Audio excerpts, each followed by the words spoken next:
atakusaidia, lakini watu wanamwambia wakiona na yeye tukwambia ule jamaa si mzuri. Ule jamaa lakini yeye anafika wakati akikaa peke yake mwenyewe anaona mimi ni sawa amua kusaidia ndio nisaidia hata.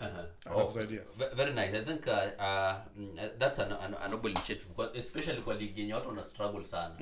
I think teams in the cell ina struggle sana. I think tutafika kwa hiyo segment. Lakini umesema umechukua Luanda Villa midway through the season. Of course kuna objectives zenye the past chair kwa ameweka.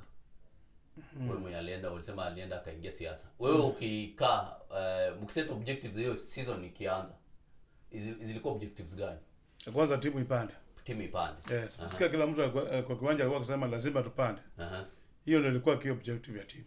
Timu ipande. Timu ikisapanda wachezaji sasa ndio tunaweza wachezaji wako exposed kwa national league. Yes, hiyo ilikuwa kwanza. Ya pili tulikuwa tupate sponsor. Ndio bado inasumbua sana. Ya tatu tulikuwa lazima tukue na basi. Timu iko na team bus. Unajua tulikuwa na team bus hata kwa challenge kwa yes kwa rahisi. Hiyo ndio bado hatujachieve. Tumejaribu sana kuachieve. So mliachieve tu kupanda tulipanda. Yes, hatujapata sponsor alikuja kidogo tena akaenda. Okay. I think tutafika hapo kwa sponsor mwenye maybe labda utatuelezea nini iliendelea ama ilinisuku na pengine mtu pale hapo tuna nini yake. Hapo na kitu yenye anajua, hajui kweli ni gani. So I think utakuja utuweke sawa tukifika pale. So I think nataka tusonge. Yes. To the next segment yenye nataka tuangalie.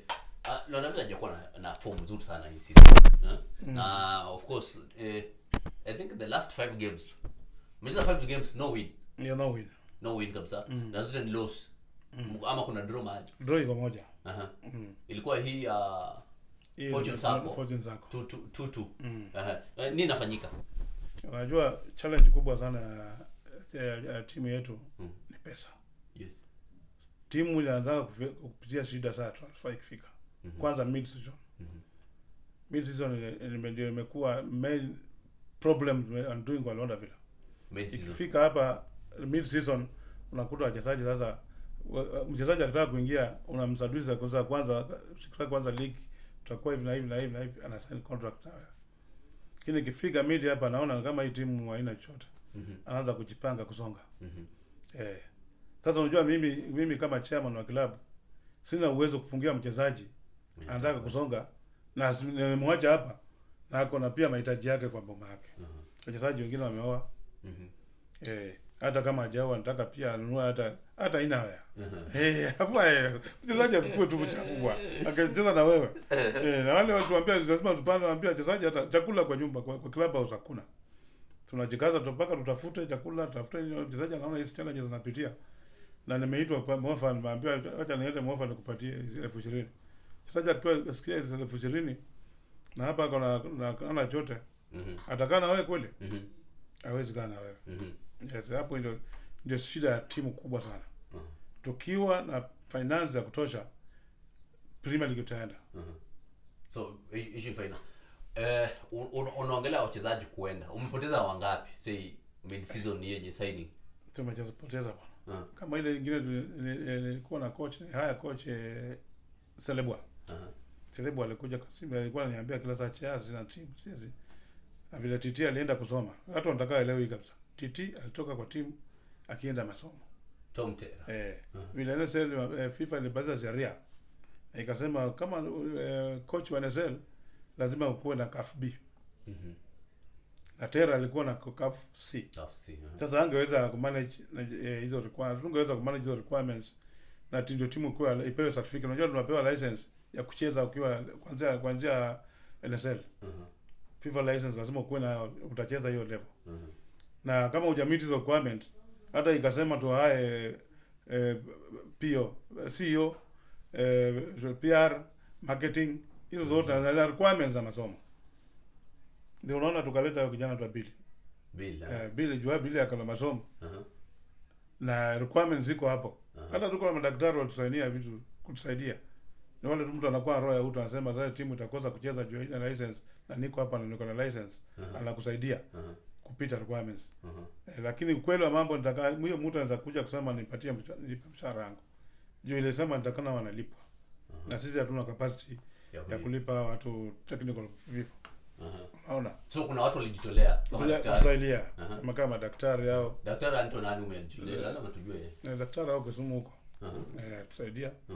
Tukapata mwingine huko kama Ochokia. Katoa certificate yake. Unajua Ochokia? Ako referral ako hapa Viga. Yeye ndiye anakuaga kwa match day. Walisaidia tu documents zetu kwenda. Unajua kwa FIFA requirements hizo vitu ikipita kwa system inaweka tick. Kama iko X. Ikipita yote ni certificate toka tunacheza ligi. Au cheza tu unajua watu wanaona tukicheza hapa wanafikiria ni ngumu. Kitambo cheza ile sale requirements ni mingi sana. Sasa hapo coach CAF B. Kwanza CAF B. Ndio tukaleta Celebwa alikuwa CAF A. Sasa unajua Celebwa alikuwa sasa tukua kujua amezoa pesa. Na niweka pressure sana. Hata iko siku karibu mimi naye tushikane mashati huko Mumboa. Ya pesa. Kumbe alikuwa amejua amepata offer fulani. Hapo ndio shida bila ilianzia kubwa sana. Celebwa. Kwa haya Celebwa ndio tulikuwa tunaua timu ya Villa. Yes.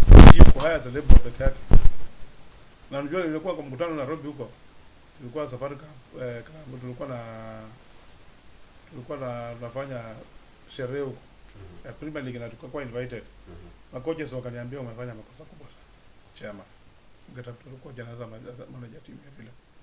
Coach umepewa atakusumbua. Nikamwambia mimi naona tumechangiana na damu nzuri tena ya mgwe. Hiyo ni mgwe yetu. Sasa atasaidia mtu. Ameona huko kwa watoto wakubwa. Sasa atasaidia timu. Hiyo mechi zote zilifika tu hivi. Ndipo akatoka na kumalizia. Sasa zimeanza. Kama wachezaji 6 wanapeleka kukusia tu hivyo nikakataa. Watu wote wanaambia unafika barua na ndani.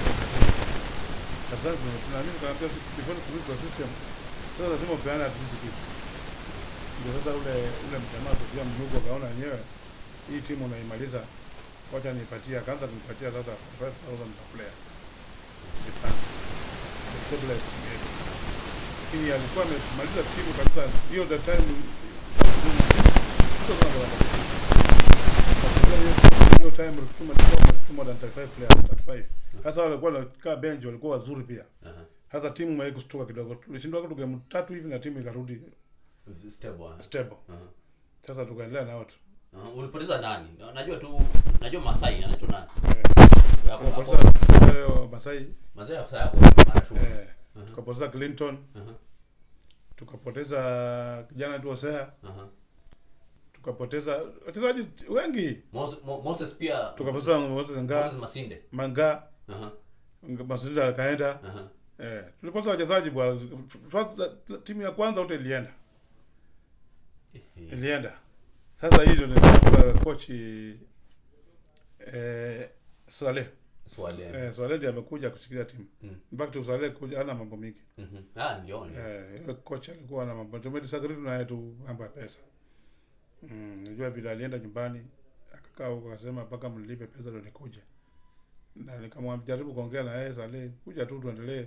Pesa ikuja unapewa vile unakupanga. Nikawa kuwa mgumu. Sasa nikamwambia hatuwezi kuwa tuna vacuum timu ligi imeanza. Hakuna mtu wa coach team sasa unaona ni ngumu. Patron akaongea na yeye. Ikawa ni ngumu kabisa na kurudi. Ndio nikaleta Chinjili. Chinjili akakuja sasa akakuta changamoto bado zinaendelea tu. Tena hii tena wachezaji ndio wanataka kwenda.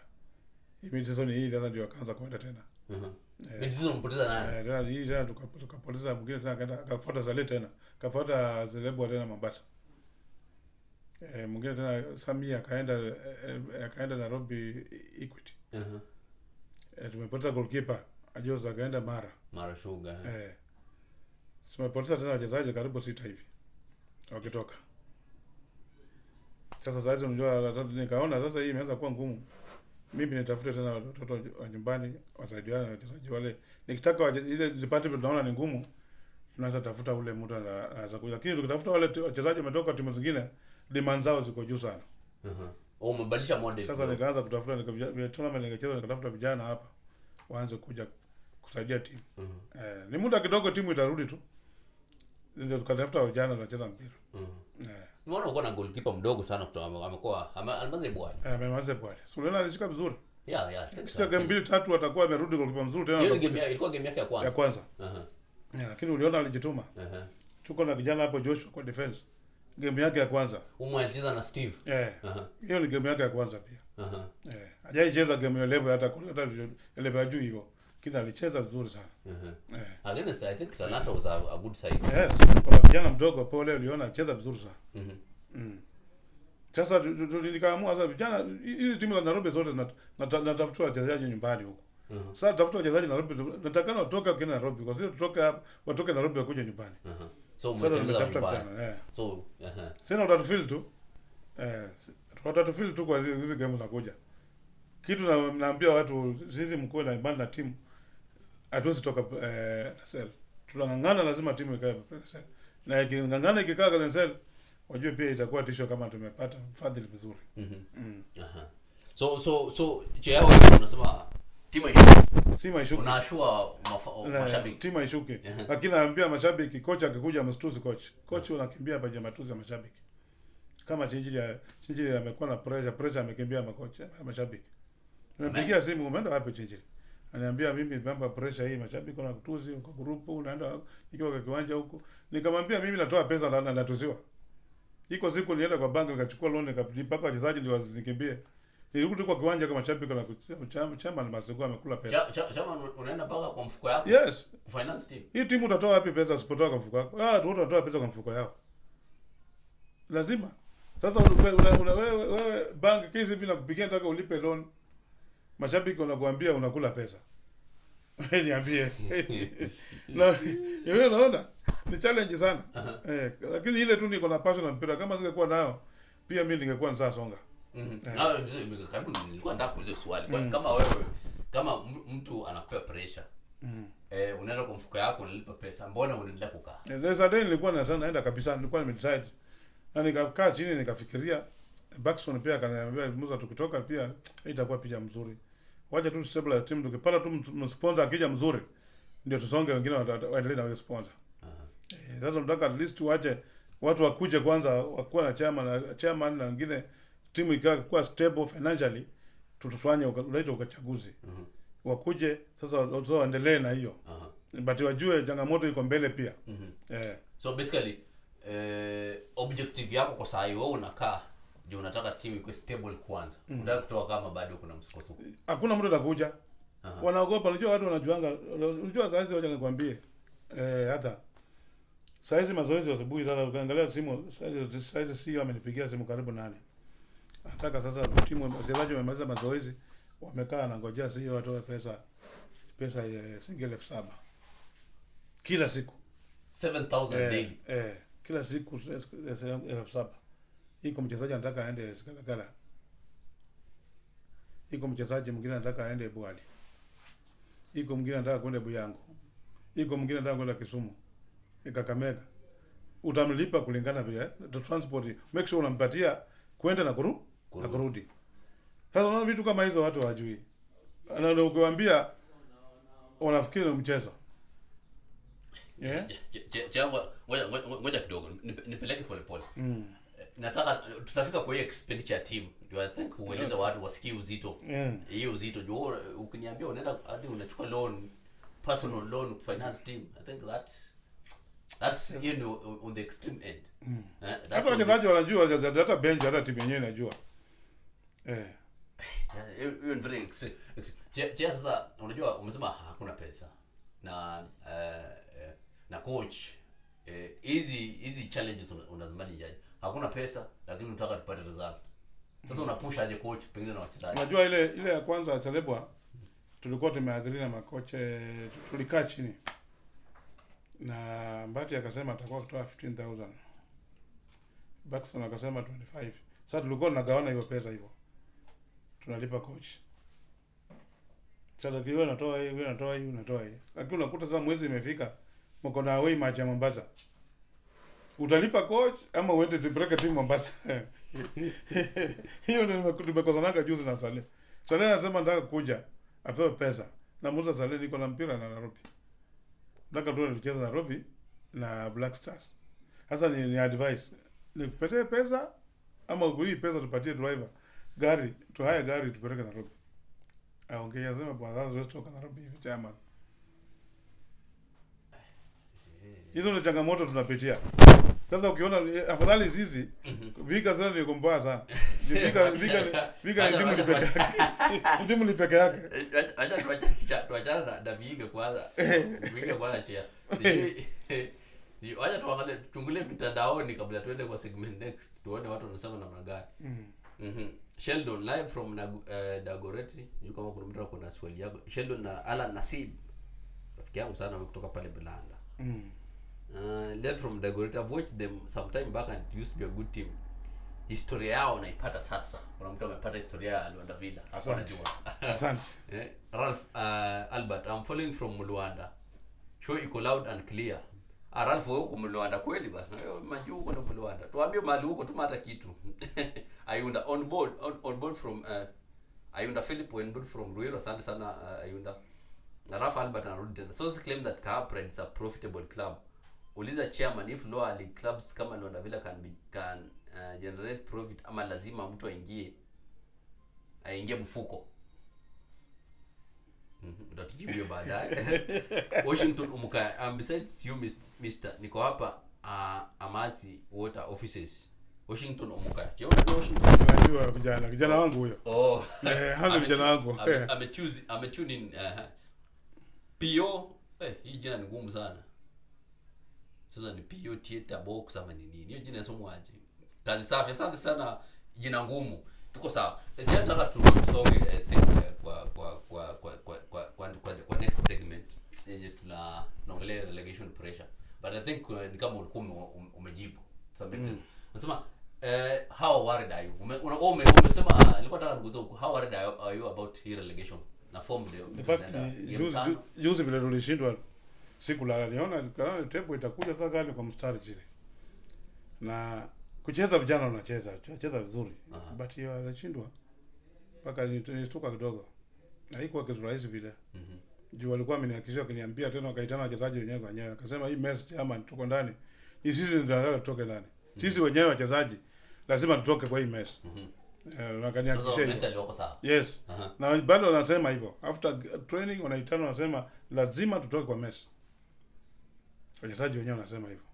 Na unajua vile Saleh alikuja pia tuanzishwe hiyo to lose karibu 6 matches. Saleh alitulia tu na vile akaanza kushinda na tukaenda top tukakuja karibu kwa namba 8. Ndio tena tumeanza kuteremka mpaka hapo penye tuko. Na unajua sasa kila saa kubadilisha coach. Pia wachezaji unajua wachezaji unaona wanakuwa affected. Hiyo ndio inatusumbua sana. Na tutaendelea kubadilisha juu hatuna finance. Sasa coach akija akiona alipi miezi 3-4 ataanza kujipanga vile anasonga. Na mtu nilikuwa nimeona atakaa ni Chinjili. Lakini sasa hata nilimuuliza nikapigia rafiki wake Kwemba bwana Charles. Wewe ulikuwa FC na Chinjili. Kwani hii FC ina pressure? Na nilikuwa naona ndio pressure iko FC, mashabiki wanakuja wanataka kudeliver. Chinjili unafanya mna gani? Yangu yako ndio Chinjili. Sikutaka atoke. So vile tunaongea sasa ametoka. Acha nipatie barua. Lazima tukue na official akuje. Ananiambia nataka ni rest chair. Nataka lakini naona tu mimi siendelee. Nikamwambia kuwa mwanaume. Kuwa mwanaume. Lakini naona ameingiza baridi. Mashabiki hapa performance ameingiza mashabiki. Baridi imeingia kwa financially yako sawa. Finance mwezi. Anajamaza naye mwezi hata. Okay. Bado. Hawezi kuja hapa aseme ati nimekosa kulipwa mwezi. Labda kuna hizi matumizi ya kawaida logistics anafaa kuja mazoezi. Hiyo anapewa. Yanapata. Coach tunapea kama mazoezi tunajikaza hata sisi. Coach anapea 500. Coach anapea 500. Coach is the highest anapea transport. Wewe pea mpisaji juu ya coach. Wengine wote kuanzia hapo wasuke chini. Okay. Yes. Okay. Hakuna mwenye anapata more than 500. Coach. Lazima kuja kupata kitu. Okay, sawa. Kuja zoezi lazima apate kitu. So for clarification, I think nitakuwa tunarudia kitu tumesema relegation. Tuko hapa. Tutapambana. Ligi ni mzito lakini hii mpira ilikuwa Rwanda hapa bwana. Sasa timu relegation ende wapi?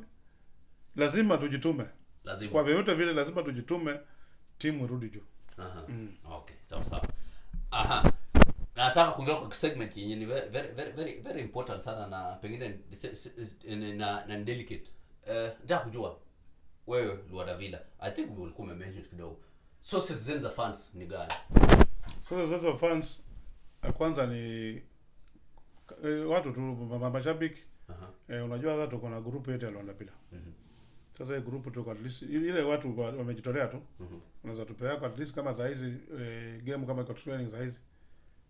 Siona Billy wana wipo watu. Naambia bwana training hiyo karibu tupeko. Wanatupeko 1000, ya tupeko 500, ya tupeko ngapi? Ikifika 7 siku ya leo tumemaliza. Tena mnaanza kufikiria next day. Kesho sasa tena naamuka. Na unajua sasa ukipigia mtu simu kila saa unaonekana mbaya sana. Hata mimi nimemhurumia si wangu nimemhurumia. Hata simu yake siku hizi sasa imekatwa WhatsApp. Hawezi access WhatsApp yake. Juu alitumia message watu wengi sana. Sasa unajua kulingana na sheria, kulingana sasa inakaa spam. Sasa wakamkatia WhatsApp. Hawezi access WhatsApp. Juu kusumbua watu wanataka pesa. Kuna watu walimreport labda. Sasa walimreport. Unajua watu wengine wanataka timu lakini ukimtumia kila saa nipe pesa.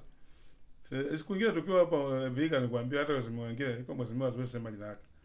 Anauliza wewe chairman. Ni nini unatafuta kwa mpira? Kila siku mnatusumbua mpira. Ni lazima mpira ikuwe hapa. Unajua mheshimiwa amechaguliwa na watu. Anakuza kila saa pesa.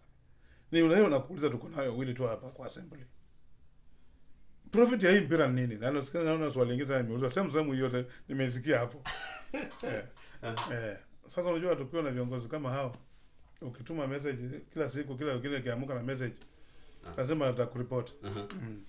So yeah. Yes. Take me through to wiki yako. Kibudget. Tumaza wiki mazoezi inafaa tucheze say home game. Unaona?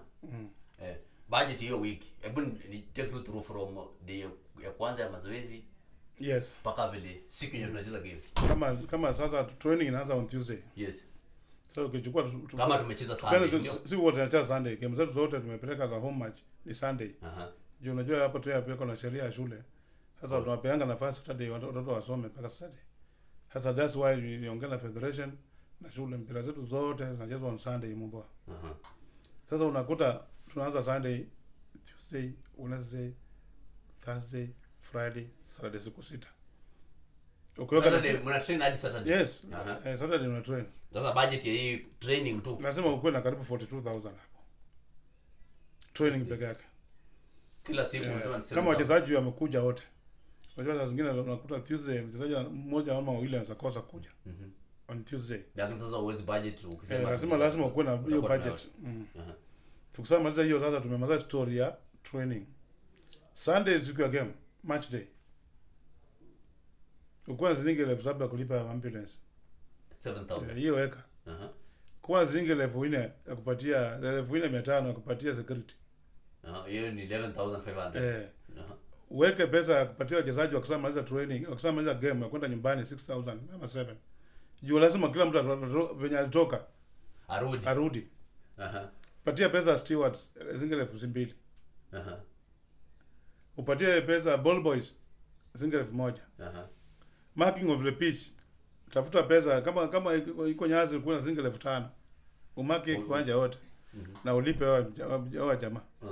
Ukue nayo. Kuna chokaa, ukue na kile tu maji. Hata by the way tulimanage kununua mashini ya kukata nyasi. Tuliona kama tuko pressure sana.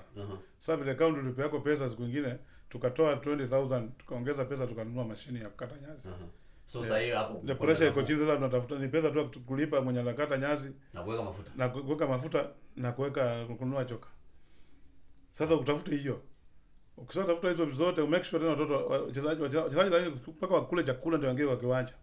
Uko na 7,000 ama 6. Lunch ndio waingie kwa pitch. Hata kama kubroko aje make sure mchezaji amekula aende kwa kiwanja. Ukue na maji. Mchezaji anakunywa. Hizo vitu zote za kuwa nazo. Na weke pesa kama utashinda uko na 60,000. 60. Juu saizi squeeze allowance yetu to raise. Mchezaji akishinda game anapata shilingi 2,000. Akidraw anapata shilingi 1,000. Kwa draw mnapeana kitu? Yes, draw. Akishindwa atapewa ile fare kurudi nyumbani. Sasa budget total ya wamecheza home wameshinda inakuja pesa ngapi? Mpaka ukuweko na 120 hapo. Karibu 100 na kitu. Kwanza tu game tukichukua kutoka Tuesday tulete mpaka Sunday mpaka ukuweko na 120 and 30. Ndio ukichukua 62 ya win kama wamewin ukiongeza 40 ni 100 imeingia. Sasa ongeza hizo vitu zingine. Sasa unaona saa zingine unakuta sasa tunashindwa kumanage hata hiyo win. Inabaki pending. Kila saa unaona wachezaji wakilia hatujalipwa, tulishinda game hatujalipwa. Sasa maybe county ikitulipea pesa ndio tunasema leo tunataka kulipa allowance. County inapeana pesa? Saa zingine county last season walijaribu watupea pesa. Hatuwezi sema ni mabaya. Ni ile tu mambo kidogo tena vile budget ilikatika, lakini ile board imekuja pili, board iliweka sheria ikasema timu ya Premier nataka pewa pesa fulani, NSL pesa fulani, Ligue 1 pesa fulani. Waweka standard nzuri sasa, at least pesa ikiwa last time tulipewa single 1,000. Na 1,000 ileta mambo mengi kabisa. 1,100 tulipewa milioni 1. Sio 1,000,000. County ilipeana bila. Sasa ungekuwa hata unaona Facebook ulikuwa unaona Ogaleng sector wangu asiekwe. Akaenda kwanza kulia. Chairman amekula pesa. Unaona lazima hii watu wajue. Chairman amechukua chairman na patron na CEO wamekula pesa. Sasa unaona unajua singi milioni 1 club unaona kama vile sio kitu. Hata tukikaa naye tuanze kubudget. Hata wachezaji wakisikia tu timu imelipwa. Wakisema maanza mazoezi wanakaa hapa na nataka chairman atu address. Hata kama niko mbali utakaa kwa kiwanja tu. Wakungoje. Nataka training wanakuambia Friday wachezaji wanataka wataongea na wewe. So milioni 1. I think ni kama imenipita kidogo. Ilipeana msimu jana. Hii msimu. Kwa msimu ama msimu jana? Msimu jana. So secretary akasema ileta division hana kabisa. Ileta mambo inaenda huko nje kaanza hii pesa ilifanya nini? Hiyo pesa unajua tulipa wachezaji. Wachezaji walikuwa tukalipa wachezaji mshahara. Tulifatanisha kila mwezi hata tukalipa kwa karibu 3 hivi. Mshahara hiyo time tulikuwa karibu na 270 hapo. Ndio wachezaji wanalipa pesa kidogo. Wage bill yako pesa ngapi? Wage bill saizi ndio maana imefika 309. 309. Wachezaji. Sasa mpaka tuko na 300,000 mtu akilipia 500 ukilipa mwezi mmoja mafans watasema tu timu imepewa pesa. Tena hiyo time unapewa pesa. Hata kwa group kuna mtu anatoanga pesa. Huo anaacha kabisa. Anasema timu ilipewa pesa. Tuliona zilipewa pesa. Kama ile ambayo kila mtu alikuwa anaongea. Simulipewa pesa. Na lakini bado kuna hii pesa haiwezi cover hizo expenditure. Haiwezi. Juu kusanga utoe timu hapa na hiyo time unajua tulienda Kirinyaga, tukaenda Nairobi. Kwanza tukaenda Mombasa.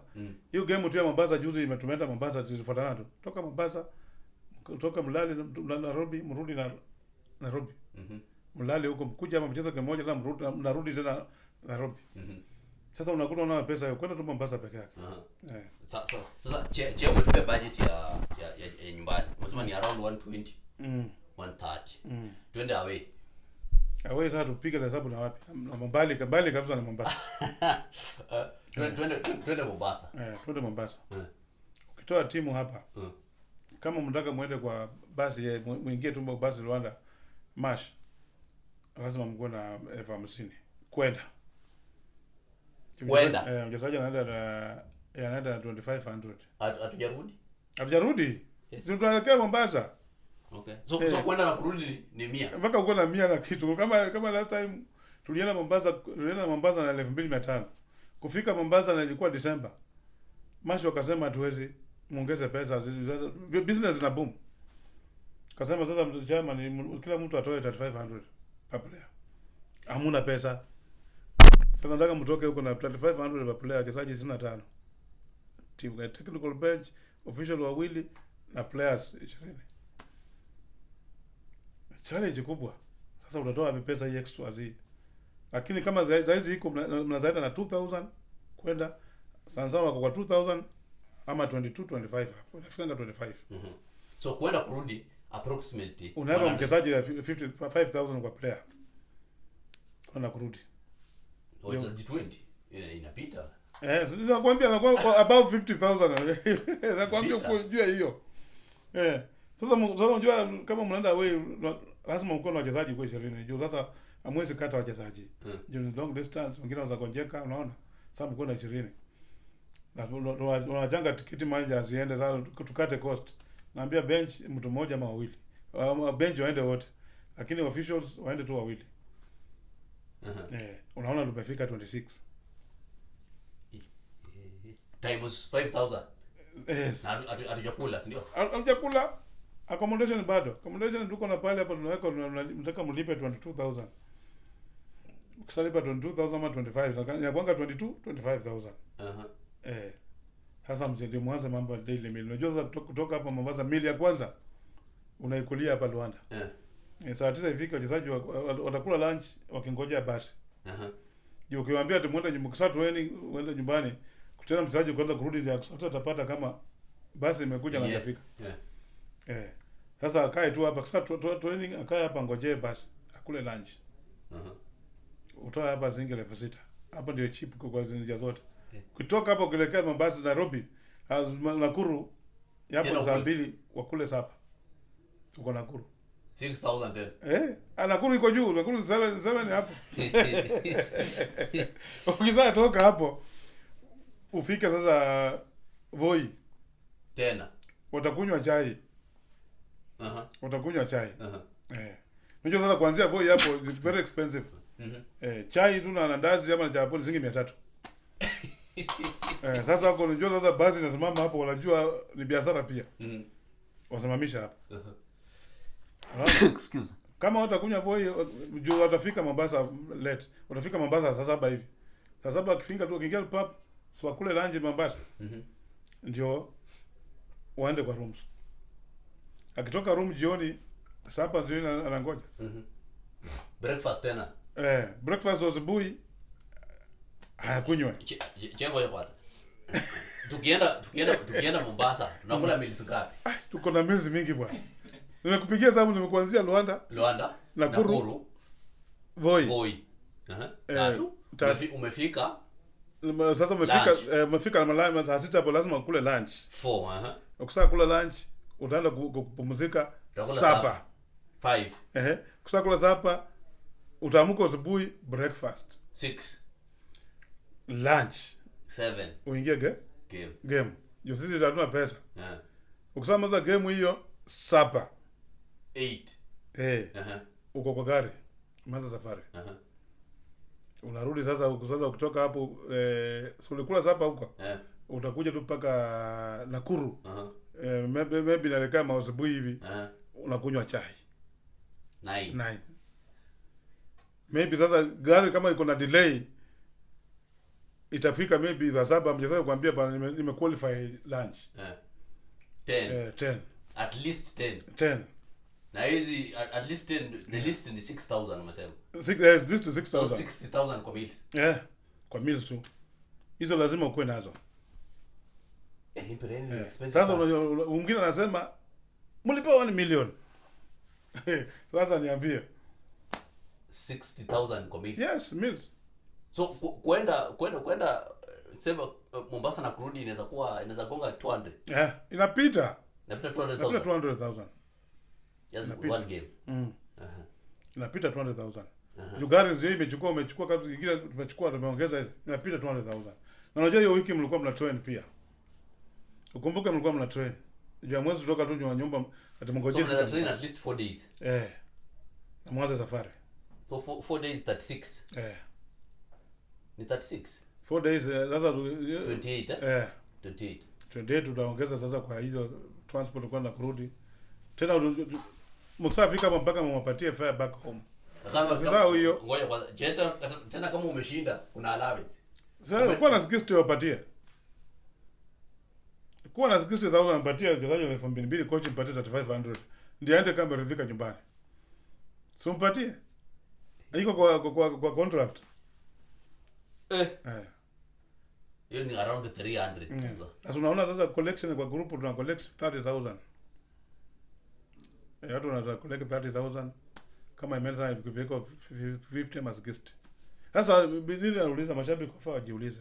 Hii pesa nyingine inatoka wapi? Ukipata jawabu hii pesa nyingine inatoka wapi? Utajua mambo vile mpira iko.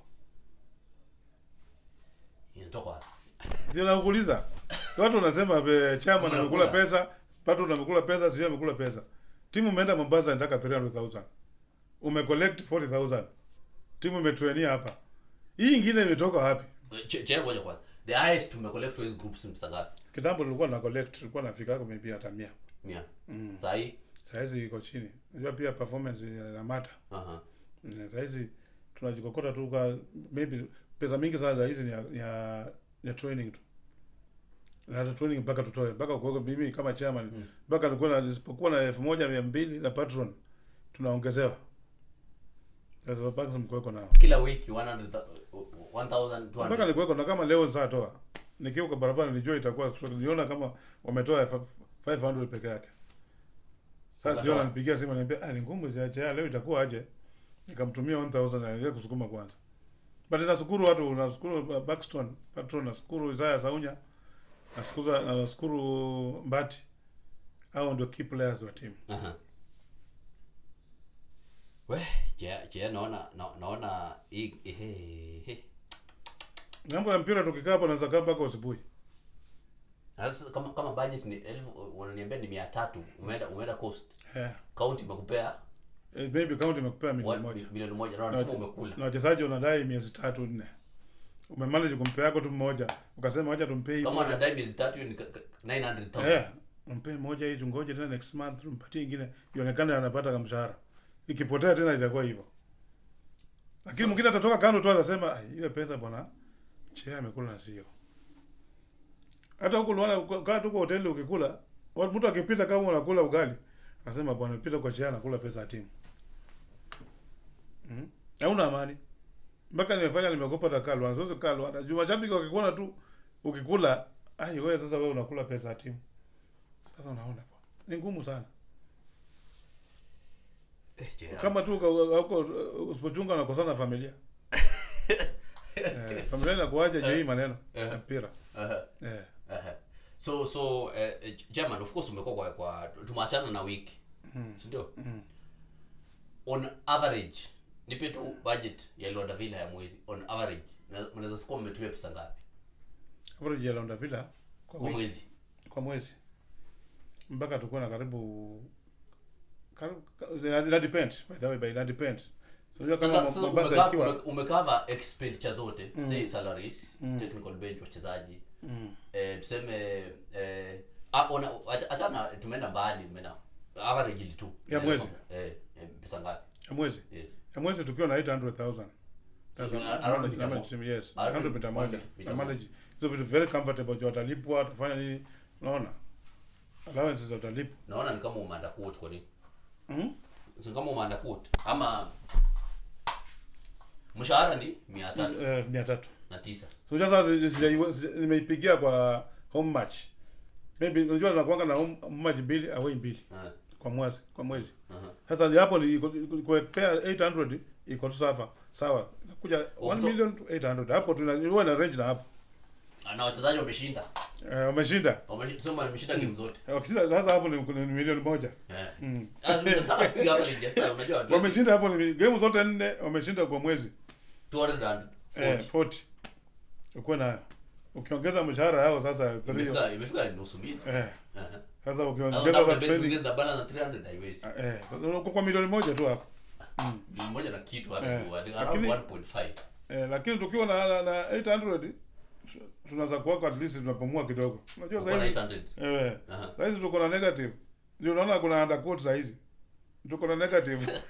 Hapo anaweza kuwa kusikiza labda 800 labda unajua ulisema hivi. Unajua hata kama uko na njaa sana usilie sana tu kwa watu. Sasa bibi sasa naweza weka milioni 10. No. Kama uko na njaa hata ukipewa ugali tu na chumvi ya maji utakula ugali. Bora ugali iko hapo kwa meza. Sasa wewe ukipewa chumvi kwa saa. Bora ugali iko kwa meza.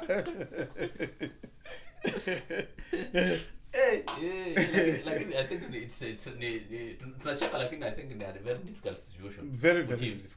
Kabisa teams zinasuffer. Teams zinasuffer sana, especially kwa lower tier. Yes. Second tier league. I think top tier kuna ka sponsorship kind of. Yes. Ukienda kwanza kwa Premier tu ndio iko.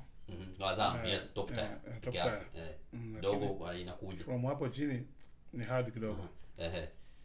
Na of course I think tukiangalia generally kwa National Super League, mbona kunakuwa na hii struggle sana? Kunakuwa na shida ya pesa kwa sana. Federation inafanya enough? The federation doing enough? Unajua what was the objective? Pengine nyinyi of course nyinyi mnapiga kura. Unajua mnapiga kura, mpige regime kuja. Sasa mwenyewe mkipiga kura mlikuwa mmeagizwa nini? Kwa sababu si ati hii kitu imeanza umsimu. Hizi challenges mko mna face all around. What were the promises zenye mlipewa mkipiga kura? Mimi naona na kumekuwa na change yote. Hata unajua mambo ya kura iko na mambo mingi. Mtu akitaka kusimama mpaka kuja na manifesto yake. Pia personally mnaongea na yeye wewe na yeye. Ndio mimi tukianza kura ya federation. Yes. Mwenye nilikuwa najua atasave hii football yetu ni Uzain.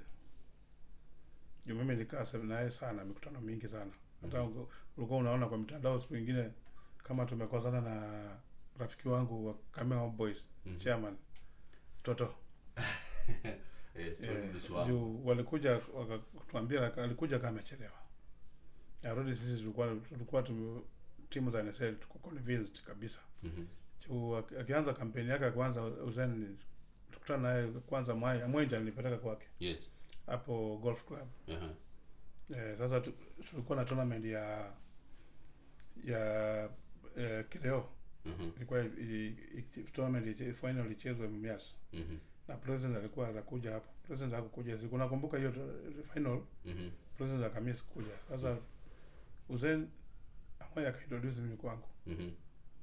Na bila niongelesha nikaona huyu jamaa sasa stress ya kuamka asubuhi kupigiwa simu. Leo tutameza dawa ya pressure. Story bila niongelesha tu nikanjua leo meza dawa ya pressure. Huyu atakuwa na NSL. Ndio nilimwambia mambo yangu yenye napitia kwa NSL. Nikamwambia timu za NSL tunasafa sana. Tukamaliza tukarudi Nairobi. Akaita timu za NSL. Zingine zikatususia. Mimi nikaenda, in fact mimi ndio nilisimama kwa niaba ya NSL. Karibu Niki Mwendo alimaliza. Sasa tukaenda kwa mkutano huko Niki, walisomea sana na blapo. Wewe nikamwambia timu yangu ilikuwa stranded. Yes. Na Uzain ameita timu za NSL. Anataka atupatie kitu at least tuzoga. Hiyo time nilikuwa niende cheza Nairobi na Mathare United. Na sina pesa. Na tumeitwa timu za NSL zote mkutano. Uzain akatuongelesha, akatuambia vile tutamanage NSL. Hiyo taa yetu ndio at least timu zikuwa na pressure. Kitu ya kwanza Uzain nilifanya nikamfuata. Sasa nasema atatafuta sponsor. Wa sponsor NSL. Yes. Mwaka kwanza sema tu mwaka ataingia kwa kwanza first 6 months atakuwa amepata sponsor, ameungana na sponsors. Imepita tu kwa mwaka. Okay. Akasema hiyo sponsor. Ama yupo. Bado hakuna. Tukamaliza hiyo. Akasema ya pili lazima hiyo league, winner wa league atapewa kati ya 3 million to 5 million. Unadhani quote popote tu. Hii mambo nasema hii. Hata akija hapa akiulizwa mambo hii chama Ronaldo vile amesema, ni kweli ama uongo? Tukue online na nimeuza tu hiyo. Mzee, mimi rafiki wako tulikuwa na campaign. Hii mambo ni kweli ama uongo? Akasema hiyo. Nikasema huyu leo tumepata. Timu za NSL zitazungana. Ya tatu akasema major problem ya NSL the means of transport. Na ta make sure timu zote hata kama ni kulink timu na bank ziende zichukue magari, wapewe magari, timu zote zikuwe na magari so that isikuwe na problem. Hiyo challenge tumazana nayo. Nitafanya hiyo. na hii ligi lazima ikuwe kwa standard ya juu. Tukasema huyu ni mwanaume. Huyo ni mwanaume. Unajua mimi nikaa kwa kabisa. Watu wengine walikuwa kwa mbambako ile, lakini mimi sasa nikasema huyu jamaa amesolve problem yangu. Sasa hapo ndio naweza kurudisha nikwambie ikile kitu kimefanya Aaron Mbadi akakimbia sana ni hiyo kitu. Ndio mimi nilienda nika brief watu wangu, hii nimetoka mkutano na nimeagree ABCD. Aaron akaniambia, "Are you sure?" Akaniambia Aaron, "I'm sure." Aaron akaniuliza na akaniambia, "Chairman, unajua tukaita mkutano zote. Mimi nilikuwa naona tu support Amimo." Nikamwambia Amimo kuna kina nani? Sioni, unajua kura hii national election lazima uangalie watu wanavuta kamba kila pana mtu amekwambia manifesto yake nasema namna gani, amekuahidi nini.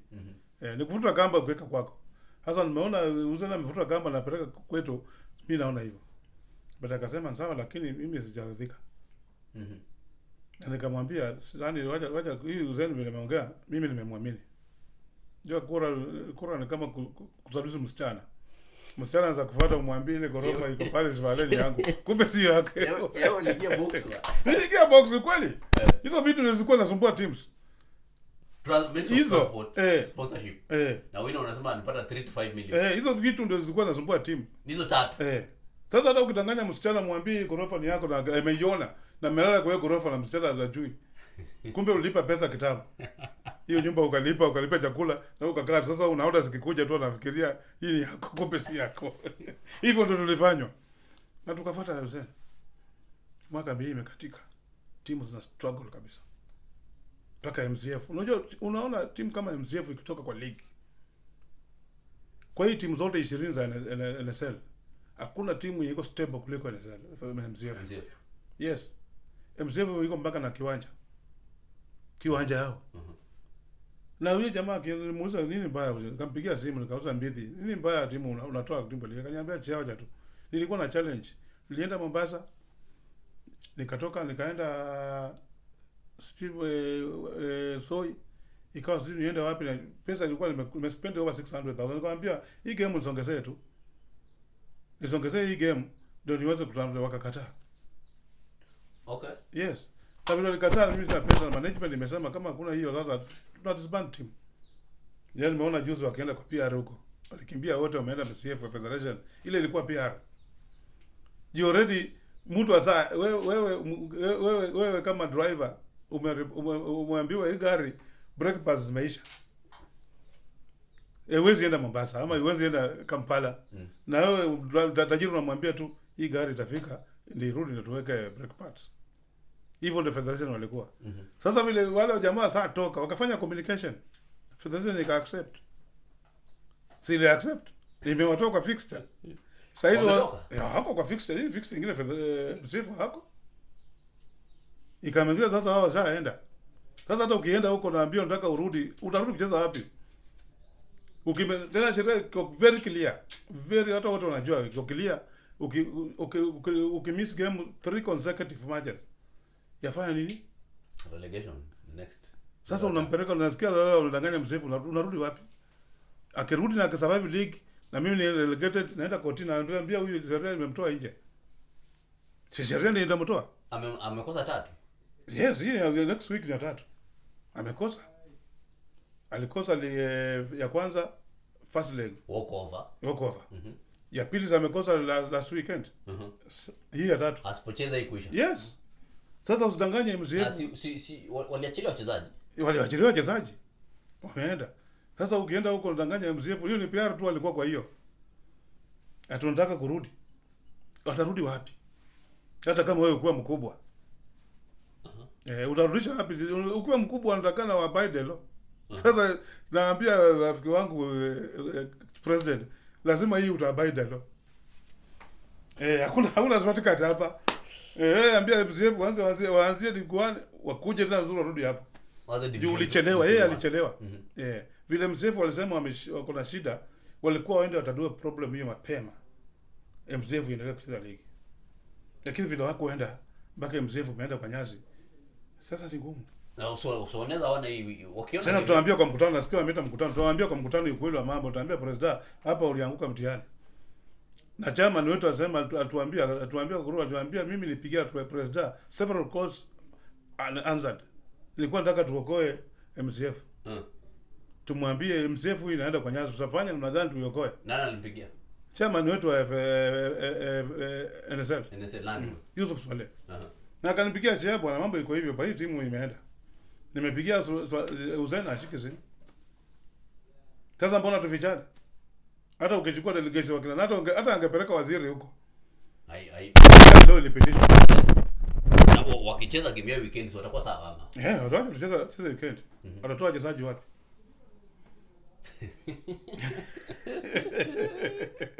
Ukweli wa mambo ndio hiyo. Hata akiwa hapo kwa mkutano nilimwambia president hapa uliangua mtihani. Hii timu kwenda kwa nyasi wewe ulikuwa hapo.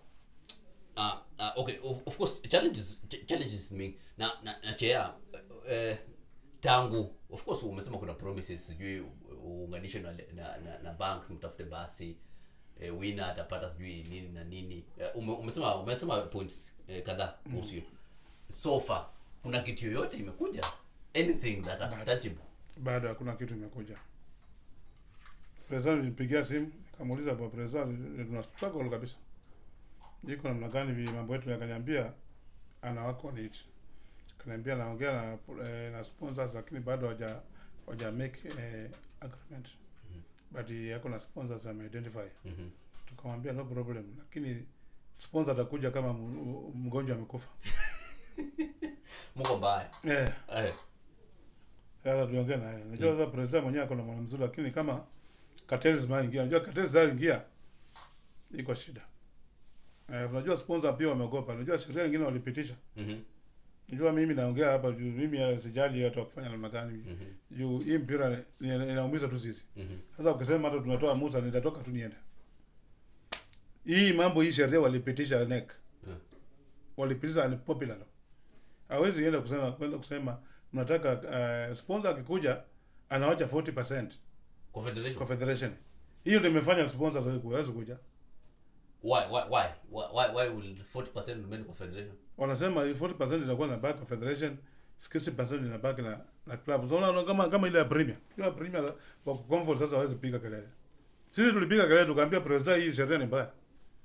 Premier League wako na partners. Mara mbili. Alafu tena clubs tena SportPesa iko na Azam. Na tena clubs nyingi ziko na sponsors pia. The sponsors. Exactly. So deal Azam ni 60-40 hivyo. Hata deal ya hii hivyo. Hata SportPesa. Yeah. Okay, now I would want to understand if 40 inabaki kwa federation kufani. Walisema if 40 inabaki itasaidia kama officiating na taya za chini hizi. Pia ligi ya chini pesa itakuwa kienda mpaka chini. Huwa inaenda. Siwezi jua mimi na dina klabu yangu. Kama inatoka kwa 40 is it? Hii yenyewe unasema ni NSL? Si NSL, ligi yote. Any sponsor akipatikana either Premier NSL. So hii 40 ina trickle down. Yes. Sasa hii 40 ya ligi yenye wanakata kwa SportPesa na Azam inafika chini. Siwezi jua, mimi najua mambo yangu NSL. Kitu yenye president amesaidia tu, lakini yeye tena niki alikuwa amefanya hiyo na kulipa referee. Ngoja kidogo chea. Nipeleke polepole. Niko polepole. Umesema federation ni 60-40. Yeah, 60-40. 60 inaenda kwa teams, right? 60 inaenda kwa teams. 40 inabaki kwa federation. Umeniambia deal ya Azam na SportPesa iko hivyo. Hiyo ndio agreement. Iko hivyo. Yes. Na sasa umesema hii 40 inaenda kwa ligi zingine. Inaenda kusaidia ligi za chini. Okay. Sasa ndio nakuuliza hii 40 ya Azam na SportPesa yenye inabaki kwa federation imewafikia huko chini? Sijui kama imefika. Lakini mimi masuala za concern mimi zaiona leo kama ni ile analipiwa referee. Lakini hiyo pia Niki alikuwa analipa. Unajua hii kitu haikuwa mbaya. Amlipe referee. Atulipe referee. Hata Niki akiwa atakuwa analipa referee. Tulimkataza Niki na Niki akakubali akaanza kulipa referee. Bila sponsorship alikuwa analipa. Alikuwa analipa referee. Even minus sponsorship.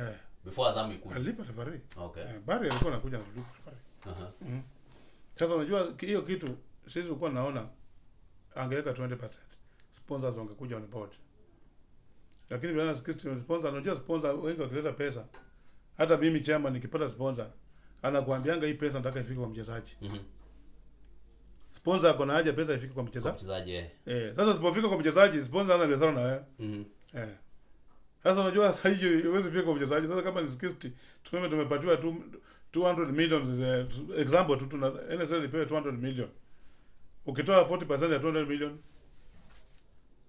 40% in 80. Sasa tabaki ngapi? 120. Sasa 20 ukiwa kwa clubs hivyo ndio Premier walifanya. Na Premier nayo ilikuwa mbaya sana juu waliweka kwa miaka sijui ngapi? 15. Kwa hiyo model. Lakini kama uko na njaa inakubidi tu uende. Njaa ni mbaya. Unapata chumvi unakunywa maji. Njaa ni mbaya, unakuta unaweka mkono pale huko unaweke. Njaa.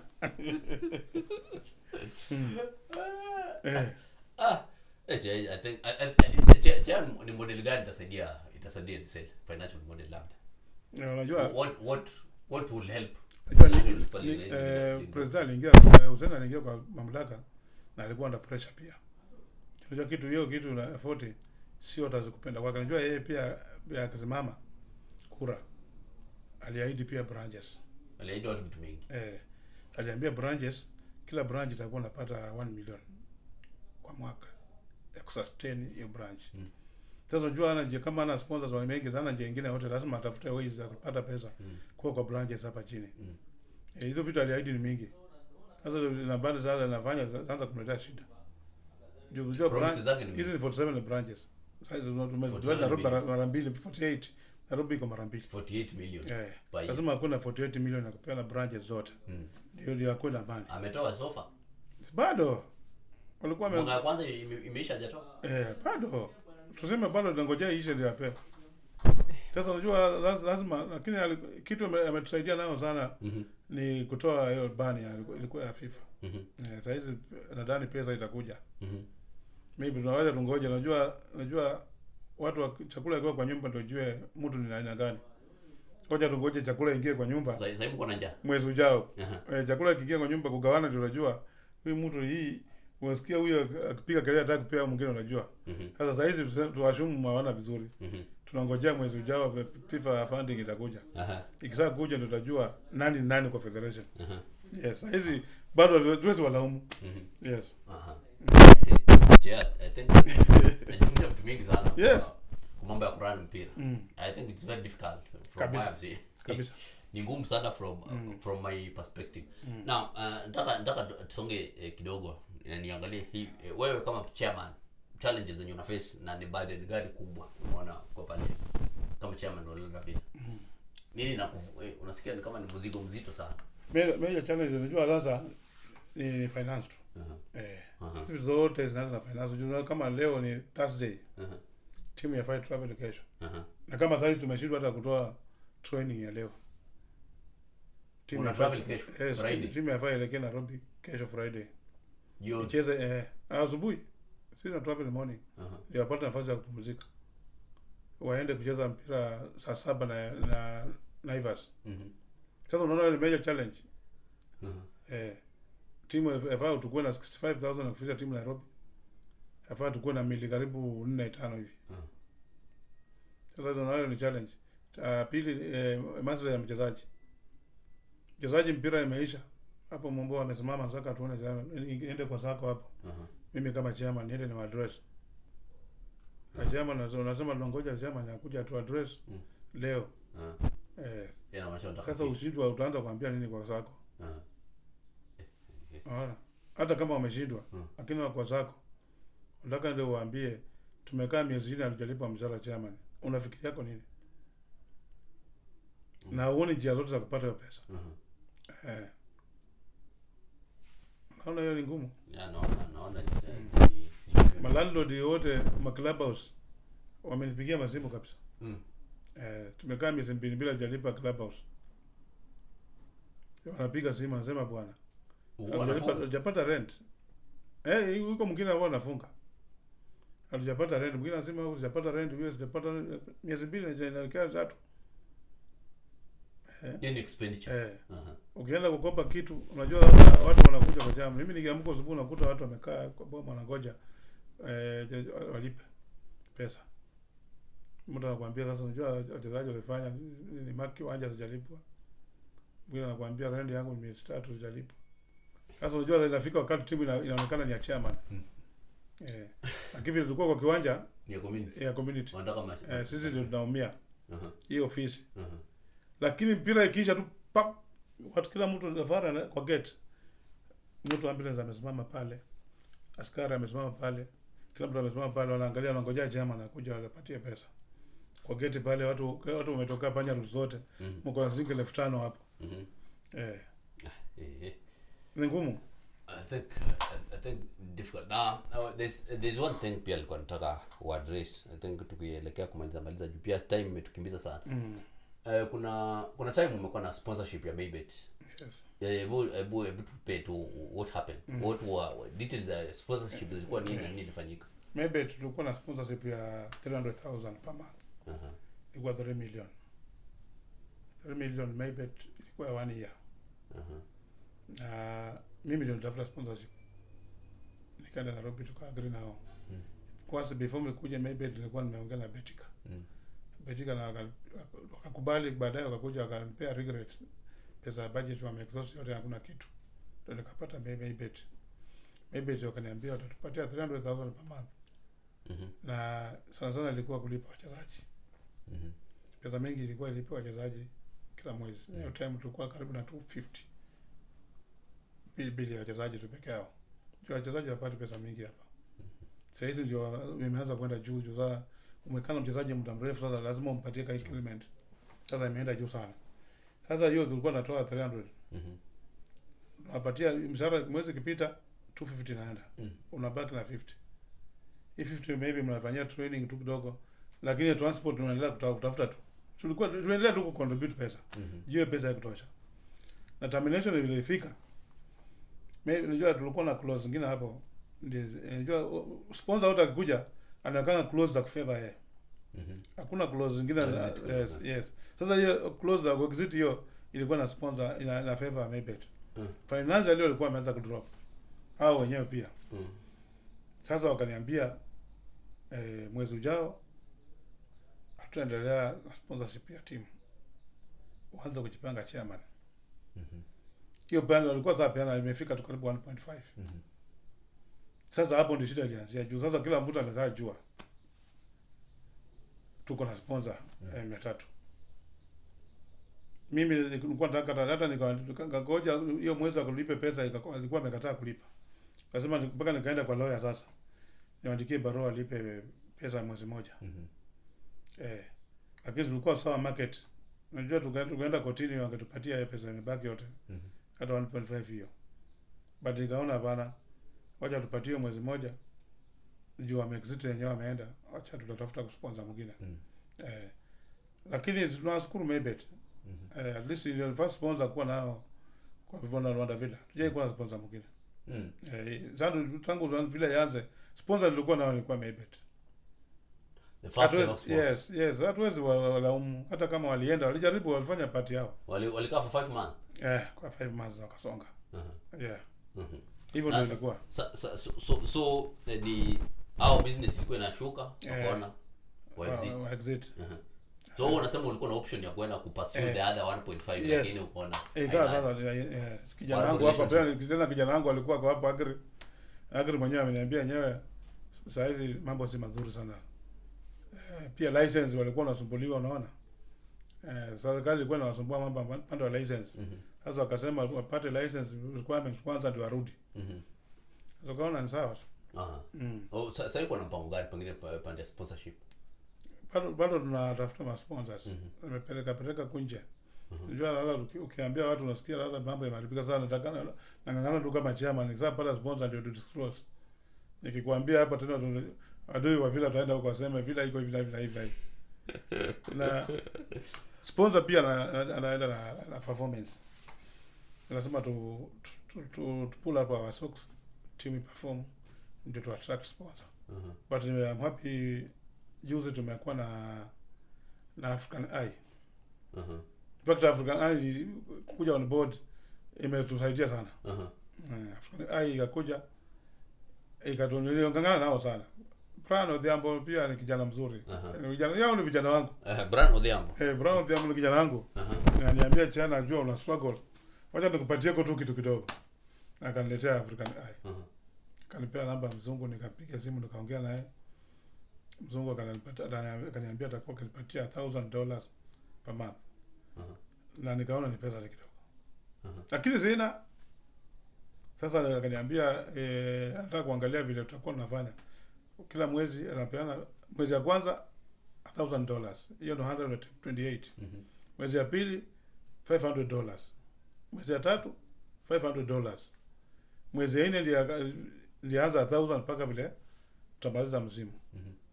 Akiwa convince timu iko sawa, atakuwa ametafutia sponsor ama mwenyewe atatake over team. Matthias. Sasa mwezi wa kwanza last month alitupatia 128. Nikalipa wachezaji pending bills karibu kila mtu $4,000. Nikamanage kwenda kupeleka timu Kirinyaga. Bado lazima tumshukuru. Okay. Tukamaliza sasa hii mwezi at least sina pesa, nimemwambia aliniambia second disbursement ya $500 atatupatia hii 64,000 atatupatia hii mwezi. Sasa nilikuwa nataka at least hata kama ni kesho nipatie lipe transport. Hii ingine tuanze kutafuta timu kitravel, tukitafuta vile timu itakula italala. But tunashukuru Buxton. Najua watu wanaongea tu Buxton timu ikikanyaga Nairobi. Accommodation yote Buxton ndio toa timu. Buxton ni nani? Yeye ni patron wetu. Timu ikifika Nairobi anasota kama hakuna siku timu tuanze kucheza NSL. Timu imeenda Nairobi imelipa kama Buxton yuko. Buxton ndio anatafutanga accommodation. Na mbili. Sasa mbili zingine za kutoka Nairobi kuja huko kurudi. Sisi wenyewe ndio tujikaza kutoa. Lakini Buxton yeye timu ikanyaga Nairobi. Pakulala na lunch sapa hiyo na breakfast. Buxton ndio usimamia hizo vitu. So wewe unapeleka tu timu? Mimi naambia wewe ngangana leta timu Nairobi hapa. Vitu zingine zote wacha nishughulikie. Buxton unasaidia sana. Watu wanajua hivyo, unajua saa zingine wanakutanga kwa group mpaka amepost kitu ameongea kitu, watu wameanza kumtusi, sasa unashindwa unatusi nani huyo? Unajua mwenye unatusi? Hawajui. So I think umesha lot concerning sponsorship na sasa kuna story ya accountability. Time sponsor amekuja ama time wengine umepewa pesa na inaitwa na county. Huo na account aje? Unajua unaona wewe mwenyewe umesema inaleta shida sana. Unajua pesa ya mtu akikupatia lazima kwa account. Hata wewe ukinipatia utaniambia ni account pesa yako. County iko system yao. Ukishamaliza pesa una account unapeleka kwa county. County wako na system yao accounting, kuna audit. Na yana kwa auditors wanaangalia pesa ulifanyia nini. Hata juzi wanatembea wenyewe. Wanaangalia timu zenyewe zina exist ama namna gani. Unapatia unaenda as per budget. Sasa walikuja wakaangalia kwa kiwanja. Wakangoja tukamaliza training tukapeana pesa fair. Sasa hizo vitu county wanaona. Unajua county kitu ataki pesa yao unalipa mshahara. Sasa utafute vile utafanya. Na owing that Londavilla ni a community club. Mtu akitaka kuona pesa inaingia na pesa vile inatoka, anaweza pata hizo documents. Ziko open. Kuna mwenye amekuja ama hao wenye wanasema unakula pesa. Siku nyingine tunaweka kwa mtandao. Lakini unajua watu wanasema wanakula tu. Sasa unajua hata last time unajua ukitoa uko na haki ya kuuliza. Lakini wewe uko tu pale tunataka hiyo accountability. Kwa kiwanja umetoka kwa gate pale, kwa fence. Lakini ukisema umeingia VIP unapiga accountability iko wapi? Hujalipa. Swali yangu ni hawa watu wanaongelea story ya accountability wamekuja kutafuta documents kuja. Lakini wakikuja unawapea unaona. Yes, siku nyingine niliita mkutano pale. Nikamwambia kujeni hapa sasa nataka tuanze. Nikamwambia vile nimekuambia za budget ya team. Nikamwambia iko ABCD hivi hivi. Kila mtu atoka hapo kama nyamaza. Akupiga kelele. Sasa kelele inatoka. Tena unakaa tu tena unasahau hiyo tena utakuja. Unajua kudeal na binadamu sio mchezo. Kuna binadamu hakuna mchezo. Imekuwa ni ngumu. Unajua yeye akiona baby group kwa gate pale anafikiria pesa. Akiona kiwanja imejaa, anafikiria hapa 100,000 ziko more than 100,000.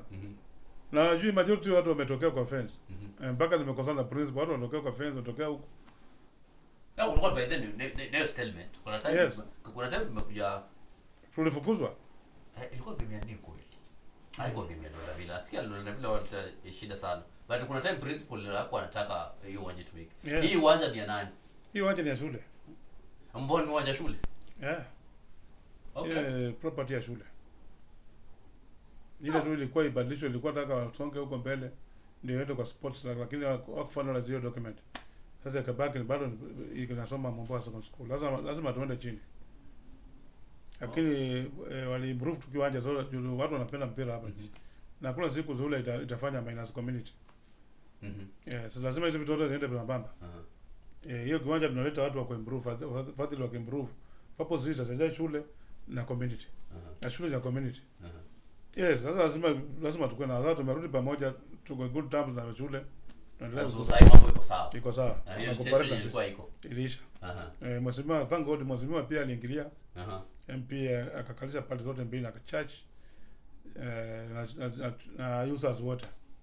So team gani zinatumia? Team gani zinatumia? Villa wasichana Bunyore Starlets na Londa Villa hizo mbili. Kisikizo unaona kiwanja ni mzuri kwa anatumia hapo. Wale top tires tunataka tumie kiwanja. Ile kiwanja imebarikiwa. Zaka zicheza na top tires. Unaona mmeattract hata timu zinatoka zinakuja kuchezea hapo. Alternative ground ya Viga imekuja hapa. Alternative ya Mofa imekuja hapa. Mofa by the way wanakuja hapa. Kama sasa kiwanja iko kwa shape mzuri. Yes. Mnaila vizuri. Lakini nimeona fence na kaanguka vipi? Tutarekebisha hapo tukipata mfadhili. Sasa hatuna pesa kurekebisha, mara nataka uende safari. Kwa pesa mnasema mingi na inaangalia pande hiyo nyingine ya traveling. Kuna hiyo hapo sasa ndio iko sana sasa. Kazi NSL naangalia huko mtandao nione kama watu wameuliza maswali kitu kama hiyo sioni. Sasa inabidi tunasonga songa. So I think tunafika mwisho, nimekalisha sana for a very long time. Tunaelekea tamati. Nda kujua so far pengine ukianza season objective yako hii season ilikuwa gani na imechange ile season imekuwa nini? Objective yangu main ilikuwa kwenda Premier League. Hakuna mtu anacheza hiyo ligi maana objective ya kwenda Premier League. Tumekianza nyinyi wote first objective ni kanyaga Premier League. Sasa imeanza kushuka chini polepole. Sasa imeanza kuchange from kwenda Premier League to kusurvive. Sasa objective yangu sasa ni timu kusurvive kwa ligi. Okay, sasa nataka kujua nikimalizia nini ile kumotivate kuchukua hilo la kwa chairman. What is the motivation? Unaona mimi nimekuwa kwa mpira muda mrefu. Kutoka utoto. Nikitoka huko nikikuja alikuwa na timu hapo tukicheza, hata coach Okenga akiwa hapo Okenga vile alienda kuandikwa, alipita kura akawa kansela. Na yeye akasema umekuwa timu wangu na yeye kuja fanya kazi town council. Unasikia vizuri sana. Sasa mimi nikatoka huko nikakuja town council nikaandikwa huko. Londa town council. Sasa unajua sasa mpira ndio ilifanya pia niko hapa. Kama uziano wetu huko nje na unajua town council ilikuwa kitambo, unajua nani akaandike kazi. Sasa huyo Kenga alikuwa mayor wa Luanda na mimi sasa nikawa sasa nimekuwa team manager. Akasema kuja niandike. Sasa mimi nikifikiria penye nilitoka siwezi wajana mpira mpaka nisaidie vijana wengine. Sasa ukaona hata vile nilikuwa hapo pia town council nikatafuta wakina Akeni kaleta Luanda. Tukianza timu ya town council yule Makengo nikaleta. Hiyo Bobo Andalo nikaleta. Nikaanza kuleta hata huyo kijana ndoke Msaka mimi alikuwa goalkeeper. Joel nikaleta. Nikaanza kujaribu kuleta vijana mpira pia wapate kazi. Sasa mimi that's why hata watu wanitusi aje nafikanga tu akafikiria penye nitoka na narudi tu kwa timu yetu hapo. Ndio mpira imekuwa kama mpira sinafanya sasa, hata mimi ninapata kidogo hiyo pia irudie community. Inaweza rudia through football. Na unarudisha huko. Umenipata hapo?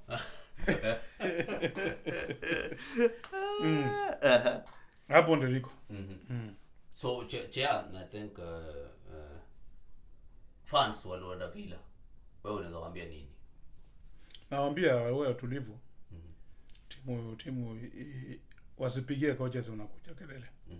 coaches wakikuja hapa pia wanajitolea, timu haina resources ya kulipa makocha. Sasa kocha akikubali kuja hapa hata akifanya makosa wamrekebishe tu. Wasimtusi mambo yote, ndio coach wakimbia hapa. Hili ilifanya Selebu akaenda. Kila saa alikuwa ananiambia imefukuza Swalezo, leo alikuwa anamtia ongei sana, ndio imefukuza Chijili kabisa.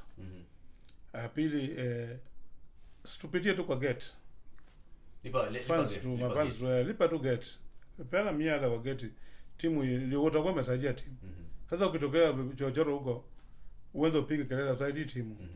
Hii timu ina depend na wewe kwako. Ya contribution inafanya survival ya timu. Usipo contribute hautaona mpira. Lipa tu mpira wa gate. Ingia kwa mpira, ona mpira. Ukiona penye makosa chama na amekosea, uko na haki ya kuambia chama, nimeona hapa na hapa hatuko vizuri. Tunasikizana. Hii timu inakusaidia hata wewe weekend ikifika at least unafurahia. Na hiyo ukifurahia huyu mchezaji pia afurahie. Ukiona mchezaji motivate mchezaji. Sio unapita mchezaji wewe uko pale hata uko na zingi 20 huwezi patia mchezaji 20. Mchezaji yako bora. Patia mchezaji zabuni anaanza auze nguo. Wewe shabiki wangu nakwambia. Ukiona mchezaji peleka hata lunch akule. Yes. Hishi vile mchezaji ajisikie hii timu inasaidia. Wewe. Sio hii mambo ya chairman. Kila kitu siku chairman. Sio chairman. Ndio naitwa community club. Ni wewe na mimi kusaidia hiyo timu. Yes. Jana na sawa kitu very important. Kuna time niliona habari kwa mtandao. Mlikuwa mnafaa kwenda game na watu wakaleta shida mingi sana. Mkasema wame step aside. Mkawaambia pia wapange timu ienda away. Hebu tuambie nini ilifanyike hiyo sasa hiyo time hiyo mambo ya milioni 1. Tuko na watu wengine walikuwa kwa ofisi. Na walijitenga, hao ndio walikuwa nasukuma, hata sio kwa mafans. Watu fulani kwa ofisi walikuwa kwa ofisi na wakatoka. Sasa wale watu ofisi walikuwa wanatumia watu wengine kutoka nje kuambia hawa watu wameshindwa. Sasa tulikuwa tunataka at least nao wakuje wa take over team. So tuwafanye logistics zote vile wao wanafanya. Wapeleke timu. Na vile waliona tukasema hivyo na wakaacha timu. Na tukaona timu ina time inaenda na waendi. Sasa ndio patron akanipigia simu akaniambia hapana chair. Tuone sasa tuko hii timu itaenda game. Ndio tukarudi tukapeleka timu. Walitaka na wakashindwa. Wanataka. Nakwambia timu ni mzuri ikicheza kwa kiwanja. Unaona raha sana. Lakini kwambia leo sasa mimi sasa maliza game yangu na wewe songa kuchukua take over. Huwezi. Hata akikuja tu tumwambie timu leo for example tu tuseme tu tumepewa pesa shilingi milioni 2. Ndio iko account. Nataka kuja kwa hand over kwa new team. Watachukua yes. After 2 milioni 2 kuisha nini happen? Watakimbia. Yes. Impira yuko na hapa. Ni wewe kutoa pesa kwa mfuko yako. Hakuna kitu ukienda hapo na nia kutapata, utapata. Ni wewe kutoa. Hata ukikula hiyo milioni 1 za hizi na kesho si timu ndio inaweza kwenda safari utaenda nani? Kazi kibarua sana. Kubwa. I think it was gonna very constructive discussion hapa leo, engagement na watu wamelan kama Sheldon ananiambia amejua historia ya Luanda Villa. Kama kuna fan pale nje anafikiria huwa mnakula pesa, nadhani amesikia. Amesikia uzito yenye uko pale kwenye kumanage team. Labda achia tukumalizia tu hebu neno lako la mwisho. Hilo langu la mwisho ni mafans ninapata na ndio kwao. Tunataka at least mkuje kwa kiwanja tukitafuta sponsor pia nataka kuona fans mkuje kwa wingi msupport team. Hii timu yenu, hii timu ni yenu, muipatie support ya kutosha, mjae kwa kiwanja. Iko wakati hata ukiwa kwa nyumba yako saa ugumu uzito ikiwa time nyingine itakuwa mambo itakuwa mazuri. Sasa sisi tunaambia tu kama sponsors wako wakuje wasaidie timu ya community so that to uplift standard ya watoto hao. Tunataka watoto wasiengage kwa mambo mabaya huko Bunyore, lazima tukue busy kwa mpira. Watoto wakuje wacheze mpira, wakimaliza kusoma, ukiona mtoto wako mzuri anacheza mpira, mlete kwa kiwanja. Usikue atufungie mtoto na maybe talent yake iko kwa mpira. Atapatikana kwa mpira hapa atasonga. Hiyo ndio naweza kuambia watu wetu. Msupport team, tusikue na division. Sponsors wakiwa karibu, please. Timu ndio hii. Timu ndio hii imekuja msponsor. Na tukiwa na mtu anaweza kuwa na maono, hata anaweza kuja kusaidia timu. Na hata watuambie tunataka tukuje to take over team. Bora ikuitwe Londa Villa. Sisi tuko tayari kusonga kando. Na hiyo timu iendelee. Bora na isichangiwe kutoka kwa Londa Villa, itwe Londa Villa. Na mkuje, yes, na mkuje na mamilioni ya pesa, hata mabilioni ya pesa. Mseme tupambe pesa hapa, but tunataka tunafanya transition, nyinyi move out, wengine wakuje na pesa ndio hii. Sisi tutafanya na roho mzuri sana. Bora hii Londa Villa ikuwe watoto at least wakuwe na motivation. Mpira ikuwe Luanda, isitoke Luanda. Hiyo mimi sina shida. Yes. Kama ndio native Luanda utaka mpira ile kubaki. Yes. Okay, sawa. Asante sana Chea tena once again. I think tulikuwa tumekutana tukianza pale. Thank you for spending your time. Tumekaa hapa around 3 hours. 2 hours and some minutes hapo juu yake. Asante sana kwa spare time yako kuja. Umeongelea Luanda Villa.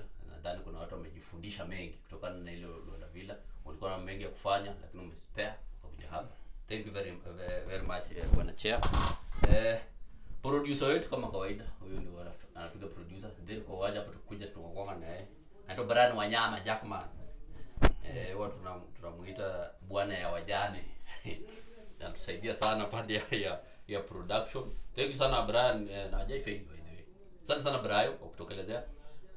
Leo wa poster akutengeneza, lakini mwenyewe atudia poster anaitwa Alvin Olayo. Amekuwa ameshughulika kidogo, hakuweza kuunda poster.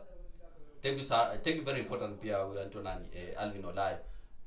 Kumalizia tu nataka kujua nafanya kuna streaming services, Brian anapiga picha ya events, matanga, harusi. Kama uko nayo ingia pale kwenye inbox tuambie, tutafika pale tufanyie kazi safi sana. Kama una track streaming services pia tutafika pale Mjengoni tukufanyie kweli. Okay, sidhani nina mengi kwa leo. I think that's enough for today. Tutapatana tena on a Thursday. Thank you for tuning in. By the way, mwenye alikuwa na watch all that time. Na sawa aje bana. The most important stakeholder. Poleni sana bana. Asante sana kwa kutune in all that time na kukua loyal followers wa hii program. Tupatane tena Thursday papa hapa. Bye bye. Thank you. Hey. Nimekosea wapi? Niambia hapa ndio ulikosa, hapa ulikosa Chea. Sidhani wangu na makosa. Ndani wangu na makosa. Sasa umesikia mambo ya